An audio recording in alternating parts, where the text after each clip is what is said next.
Okay.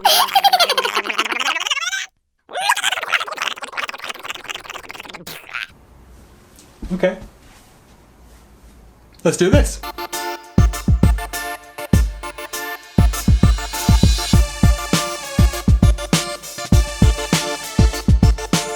Well, as you saw, got a call from a friend. He asked for some help with his Skitari. Those Admech, they're an odd bunch. Replacing the arms and legs with tentacles and robotic things, and then the hoods. It's like, are they assassins? Are they not assassins? What are they? He's got limited time, limited paints, but he wants to play some kill team. He's asked me for some help. He wants me to put something together for him to paint fast, effective, and get them on the table so he can play. Well, what can I say? Gotta help a friend, haven't you? Pondering montage.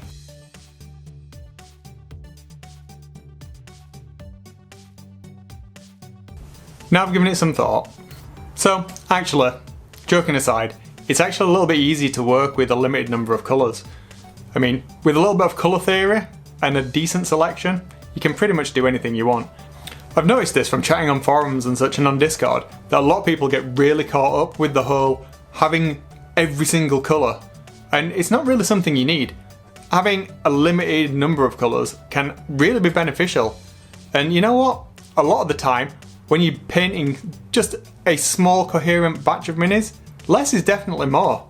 I mean, come on, if you look at Space Marines for example, they've got a very limited number of colours you'd use on any single model. So if you're painting a lot of the same things, you don't need a little slew of colours with base layers and highlights and dry brushes. That's just marketing. Just think smart and paint smarter. The hard part's going to be is keeping it to basic techniques. I do like to go with glazing a lot, but that's not something he's going to be comfortable with.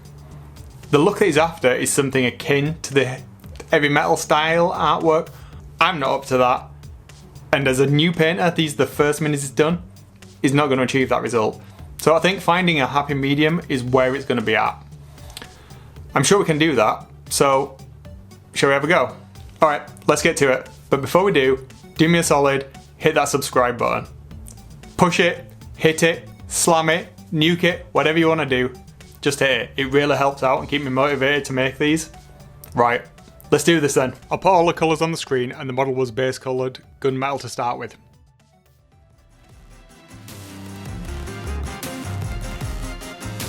We're hitting the entire model with a wash of Nuln oil. Don't go any further until this is dry. Obviously when you're working on multiple units, by the time you get to the last one, first one will be dry and you can go on.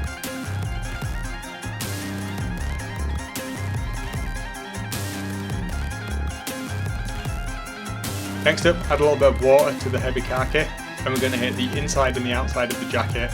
Anything basically that we want to be either beige or end up being red.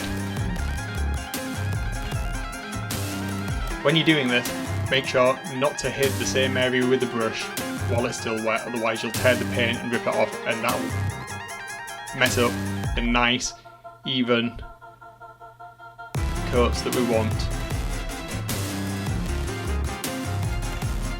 Just hit it all, make sure you get good coverage. You might have to hit it 2, maybe 3 times. Remember, thin paints is the key.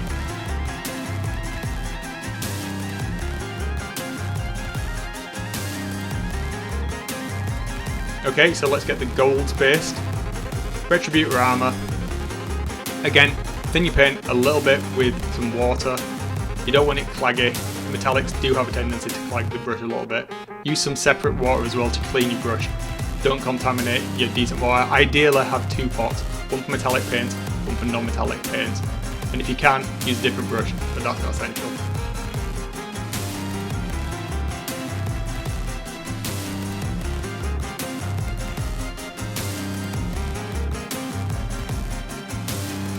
Okay, so now we're going to hit anything with a little bit of the Abaddon black that we want to be black or grey later on.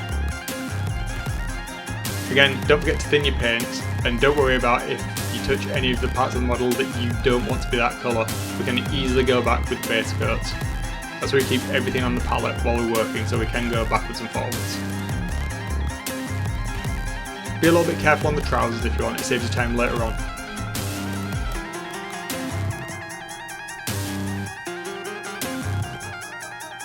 Okay, this is something that often is forgotten by people.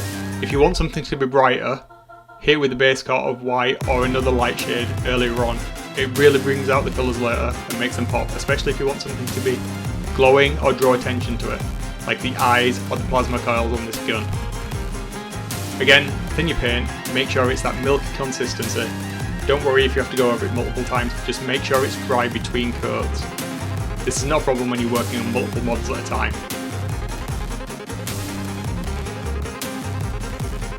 Again, don't worry about being neat here, we can easily go back and touch up parts that we touch with a brush.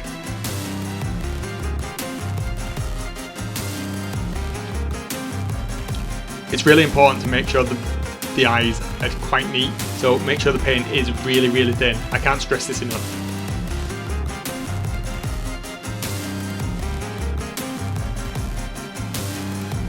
Onto the wooden leather. I'm just going to use the brown for both of these. Don't worry, we'll mix them up later so they look different in terms of texture. But right now, just get that brown on there. Be as neat as you can. Again, thin coats. Going over the metallics can be quite difficult with these layer paints.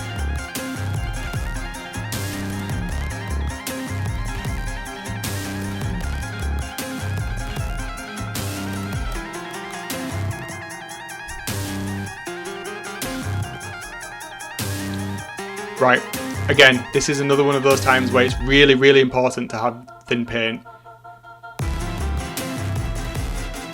Run it into the recesses, again, making sure it's as thin as possible. You might have to do this multiple times.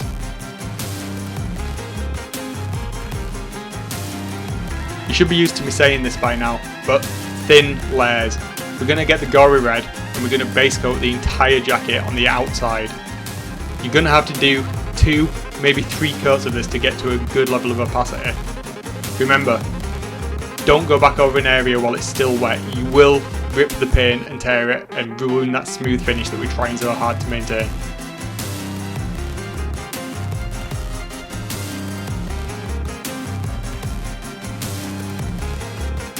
A good tip is definitely to brace your arms against each other and your hands. Notice how I'm holding my hands against each other. It gives me a nice stable base to work from and helps me stay nice and neat.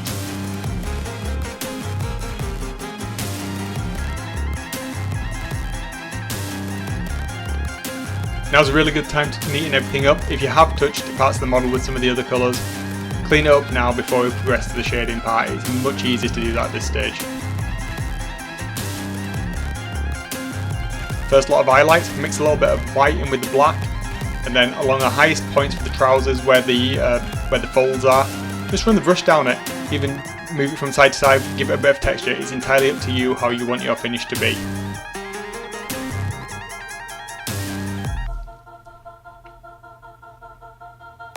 Again, this is going to be one of those thin paint times. We're going to jump between the black and the white to get the Mechanicus symbol. It's quite complicated to paint, but it's nothing that you won't be able to tackle. Just go slow, take your time, and jump backwards and forwards, keeping it nice, clean and crisp.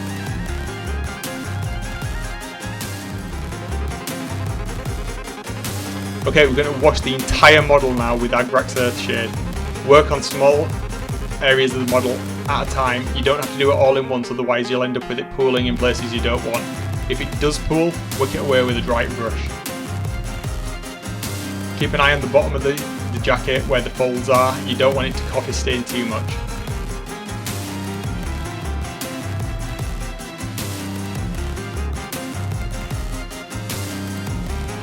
Get a base coat on the base for the crackle paint layer that's showed through. Once the Agrax is dried everywhere, we're going to layer back up with the gory red and bring out some of the brightness in the jacket. Don't go into the recesses, we want to keep those nice and dark.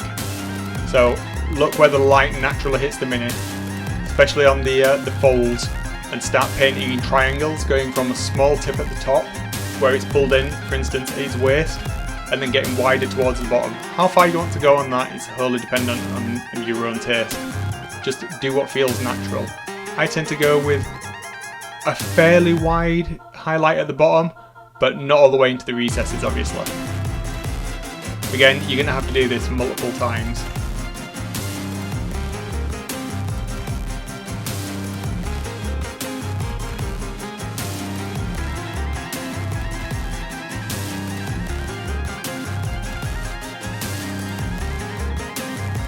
Right, we're going to get the base sorted. Use your iron earth, Martian iron earth, and apply it to the base. Thicker will lead to bigger cracks. There's loads of tutorial videos out there on how to apply this stuff. Don't use a brush, it will kill it.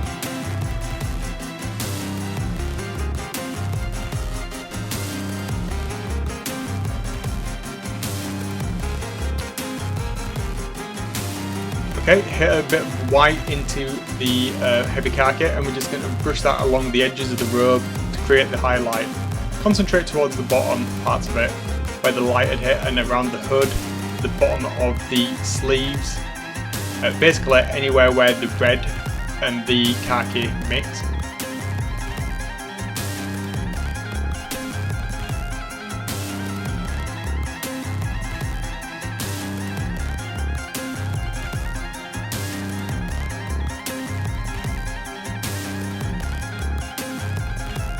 Okay, let's go with the highlighting of the robe now. Okay, so mix a little bit of the heavy khaki in with the red to create a little bit of a brighter tone of red. Not pink, don't go over the top, it's only a small amount you want in there. And concentrate that towards the edge of the hood and the bottom of the coat as well. The folds on the arm, that sort of thing. If you look where I'm painting, it gives you a good idea. Again, if you're stuck on where to paint this, hold the model into the light at a 90-degree angle, straight down, and look where the light naturally hits it. Those are where you want to apply the highlights. Don't go over the top, keep nice and thin lines here. You could even stipple on some highlights if you want to go for some different textures on there. It's entirely up to you. Again, working on little triangles is a really good technique when you're starting out.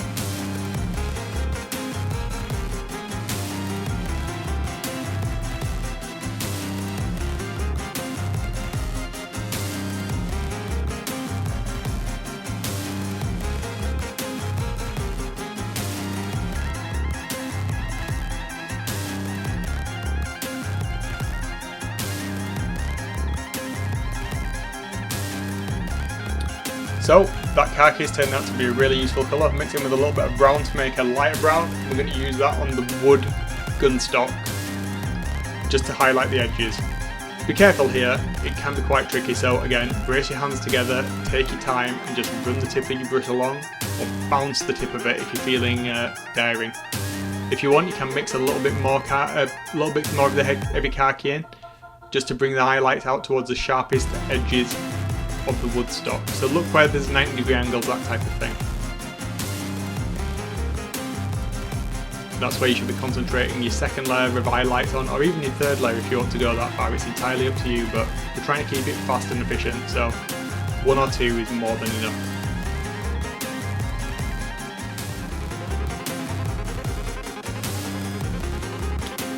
So another thin mix here, mix a little bit of white in with the Warlord purple and some water, and run that to the bottom recesses of the plasma coils and anywhere else it wants to be pink. So on the back pack, you notice there's some parts at the top. You just want to run that in there. We want to stain it. It's almost glazing, but not quite. Make sure it's really thin. Then add a little bit more white if you like, and concentrate that again, like we did with the woodstock, at the tightest angle. So the top of the plasma coils and the top of the power pack. Don't worry, we'll come back to this later.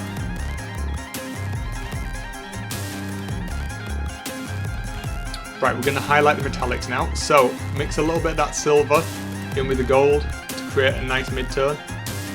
And again, do what we did with the woodstock, just hit the corners of the gold. We don't need to go too far with this.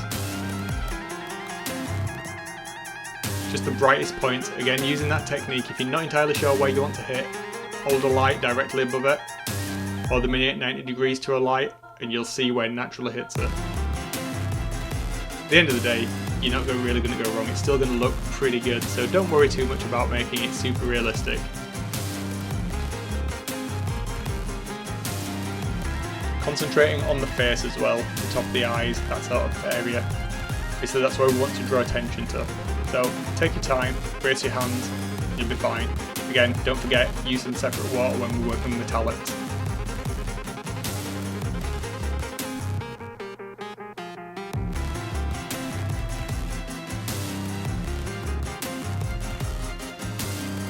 Okay, back to the glowing gun. So, get a little bit more Warlord purple, tiny bit of white, some water, and we're going to wash that almost entirely over the gun and bottom areas. It should be a little bit whiter now. It'll dry quite light. So don't worry about going on there with the Warlord purple again. The highlights you put on previously will still show through. The paint is very translucent, so you'll be fine, don't worry. Notice how we can see that in the top corners now.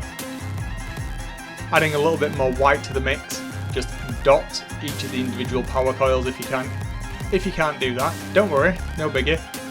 Dry your brush slightly and just run it along the sharpest corners. You'll get the same effect and it'll look just as good. You could even go so far as to dot some parts of the middle of the gun. It just gives it a little more of an added effect if you've not got an airbrush and you don't want to start messing around doing glazing to get a glow effect. It'll still give that feeling of heat and power coming off of it without taking too much time.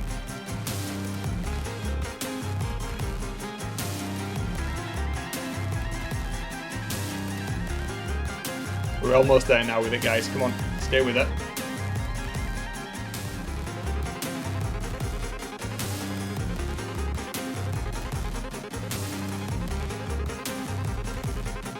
Okay, so a little bit more white. We're going to mix it in with the blue. Tiny little bit, just to bring out a lighter blue. And then dot the very centre of the eyes, and don't forget any lenses that might be around the miniature as well that you previously painted blue. Get them as close to the centre of the eyes as you can, and the top corner of the lens. So with some pure white now, and some of that grey we mixed earlier, we're going to highlight the Admech symbol in both the white and the black. So pure white for the white part, and a little bit of that grey we used on the trousers and cables for the black part. We're going to hit some of the other black parts as well with that grey highlight, top of the cables.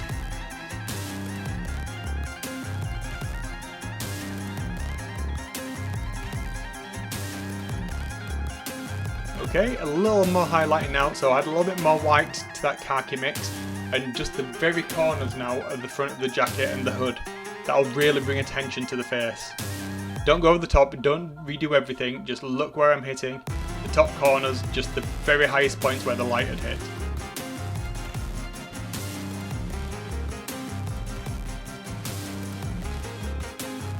And we're there, guys. Paint the base black or whatever colour you go for the rest of your army, and you're done. Stick it together.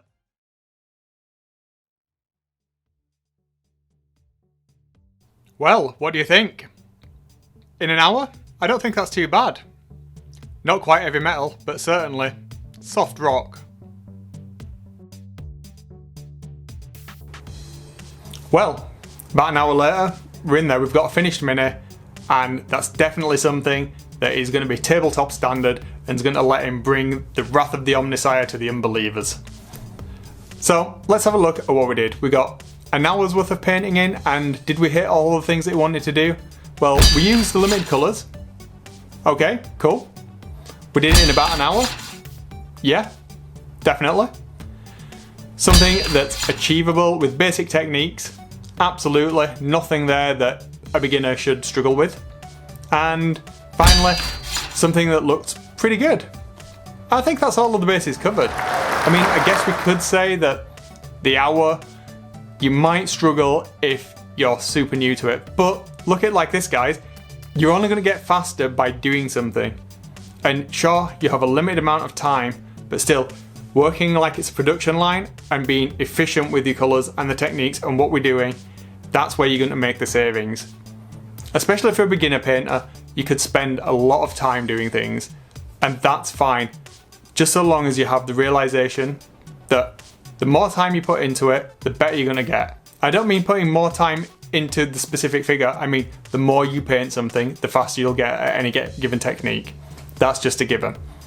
There's no shortcuts for that, I'm afraid. You're just going to have to accept it. But hopefully for him, for a couple of evenings work, maybe over the course of a week, maybe 2 weeks, depending on what his time is, he should be able to get his kill team tabletop ready, and we'll be able to play some games. Should the pandemic ever go. Or we'll all be dead. Who knows? Well, what did you think then? Classic colours? Something a little bit different? Are you going to try these techniques? Are you going to paint along? Let me know how you got on. I'd be really interested to see how you cope with it. Also, it'd be really good to know how you guys deal with like having limitations on your painting time, or maybe your painting colours, how you deal with that. Do you have to adapt your techniques? Do you have to kind of shift things around and make things a little bit different to what you would want, but you're happy with it? Let me know. If you did get some value from the video, leave me a thumbs up and a comment, even subscribe and hit that bell if you did. If you didn't like it, leave me a thumbs down, leave me a comment, tell me what I could do better. At the end of the day, I want to make the best quality content I can and give something back to the community that I've got so much from. Well, that's it for this video, guys. So, until next time, just remember, if you're going to do crap, make sure it's plastic. See ya!